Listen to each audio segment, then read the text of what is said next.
Здравейте, днес ще говорим за продажбата на дружествени дялове. Дружествен дял означава членствено правоотношение. Това са правата и задълженията на съдружниците, които биват имуществени като право на дивиденд, на ликвидационен дял и неимуществени като право на глас в общото събрание, право на управление и други. Членствени права и задължения могат да се придобият при прехвърлителна сделка, каквато е продажбата на дружествени дялове. Продажбата на дружествени дялове се извършва с договор с нотариална заверка на подписите и съдържанието, извършени едновременно и се вписва в търговския регистър след представяне от управителя на дружеството и от праводателя на декларация по образец, че дружеството няма неизплатени изискуеми трудови възнаграждения, обезщетения и задължителни осигурителни вноски на работниците и служителите, трудовите правоотношения, с които са прекратени до 3 години преди прехвърлянето на дружествения дял. Собствеността на фирмата може да се промени, когато едноличният собственик на капитала на ЕООД продаде всичките си дружествени дялове на друго лице. Това е така наречената продажба на фирма.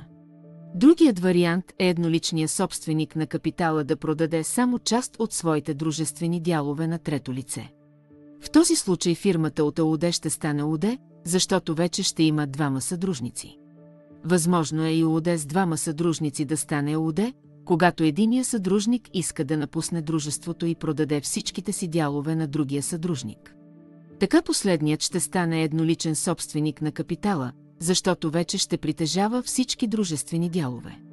Може и ООД с двама съдружници да решат да приемат още един съдружник и всеки един от тях да му продаде част от своите дялове, а може и само единия съдружник да му продаде част от своите дялове, а дяловете на другия да останат непроменени. Възможните варианти при продажбата на дружествени дялове могат да бъдат най-различни. Общото за всички случаи е, че настъпва преразпределение на дяловете или се променя собствеността на фирмата.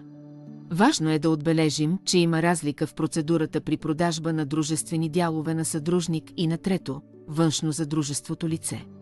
Прехвърлянето на дружествени дялове на съдружник се извършва свободно, т.е. без да се взима решение на общото събрание, докато при продажба на дружествени дялове на трето, външно за дружеството лице е необходимо да се спазят условията за приемане на нов съдружник и е необходимо решение на общото събрание за продажбата.